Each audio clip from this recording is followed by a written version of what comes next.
Tidak terasa, kita telah sampai di hari raya.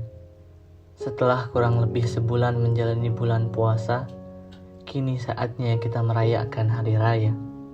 Tidakkah kita sudah menjadi pejuang untuk diri kita sendiri karena telah berhasil menahan hawa nafsu yang kerap kali berubah menjadi sosok yang menakutkan? Maka di hari yang besar ini, mari kita saling berucap maaf untuk luka yang belum sepenuhnya sembuh, untuk waktu yang belum sepenuhnya hilang, untuk diri yang belum sepenuhnya merdeka, untuk dunia yang belum sepenuhnya kalah, untuk ego yang belum sepenuhnya mati, untuk kesalahan yang belum sepenuhnya diperbaiki. Tentu saja, kita adalah manusia yang penuh dosa, yang kerap kali tidak sadar bahwa Tuhan lebih punya kuasa.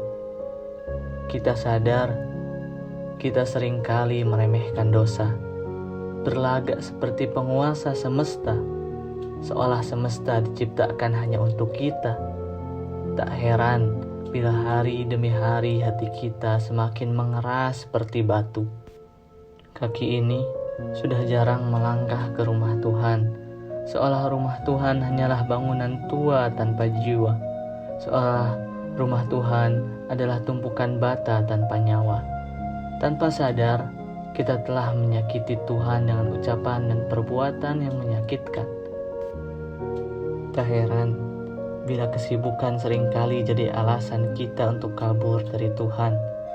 Sungguh, kita hanyalah hamba yang tidak tahu diri, merasa Tuhan bisa dipermainkan oleh makhluk serendah ini. Maka di hari ini, mari kita menyerah.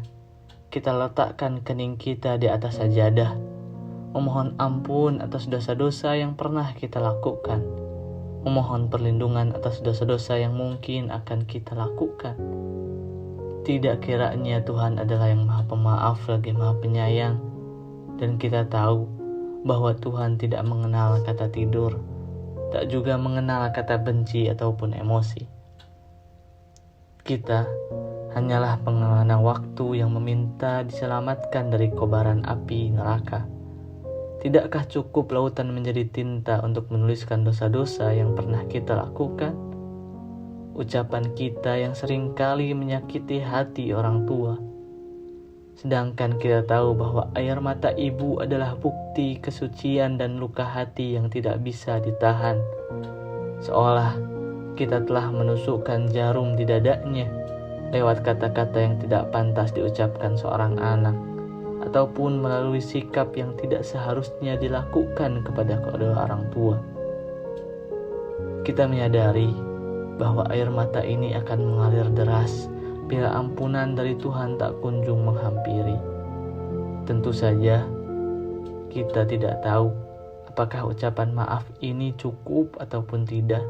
Tapi yang kita tahu bahwa Tuhan tidak pernah menutup telinga dari suara hati seorang hamba. Oleh karena itu, mari kita mengetuk pintu maaf. Kali ini, tidak ada lagi kita tinggikan diri kita di hadapan Tuhan. Tidak lagi. Selamat Hari Raya Idul Fitri. Semoga Tuhan menerima amalan kita dan sudi membiarkan kita menempati surganya di hari nanti.